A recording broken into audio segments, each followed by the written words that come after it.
Hi மக்களே, இன்றைக்கி health டிப்ஸில் நம்ம சுண்டைக்காயோட நன்மைகளை தான் பார்க்க போகிறோம். மேலும் இது போன்ற பயனுள்ள தகவலுக்கு நம்ம புதுமை தமிழச்சி சேனலை சப்ஸ்கிரைப் பண்ணி ஃபாலோ பண்ணிக்கோங்க. சுண்டைக்காய் நம்ம உடம்புக்கு அவ்வளோ நல்லதுங்க. அதை பொரிச்சு வத்தலாக சாப்பிட்றத விட பச்சையாக காரக்குழம்பாகவோ சாம்பாராகவோ வச்சு சாப்பிடும்போது அதோட நன்மைகள் நமக்கு ரொம்ப அதிகமாக உடம்புல போய் சேருதுங்க. குறிப்பாக நம்மளில் பல பேர் பார்த்திங்கன்னா எனக்கு பசியே எடுக்கிறதில்ல அப்படின்னு சொல்லுவாங்க.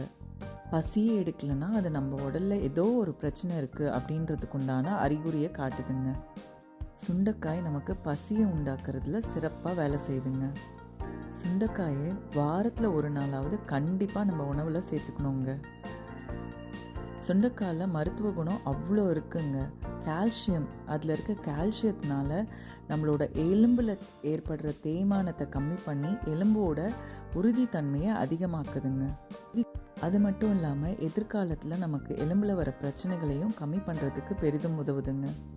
சுண்டைக்காயை பச்சையாக குழம்பா வச்சு சாதத்தில் போட்டு சாப்பிடும்போது நமக்கு மலச்சிக்கல் குறையுதுங்க. சுண்டைக்காய்க்கு சளியை போக்கும் தன்மையும் இருக்குங்க. அதனால் சுண்டைக்காயை வறுத்து வத்தலாக சாப்பிட்றத விட பச்சையாக குழம்பு வைத்தோ துவையல் அரைச்சோ சாப்பிடும்போது அதோட பலன் நமக்கு அதிகமாக கிடைக்குதுங்க. நீங்களும் சுண்டைக்காயை பற்றின உங்களுக்கு தெரிஞ்ச விஷயங்களை நம்மளோட இன்பாக்ஸில் போடுங்க. இந்த ஹெல்த்தியான ஹெல்த் டிப்ஸை நமக்கு கொடுத்தது PT health tips contest winner miss Asmathul Irfana.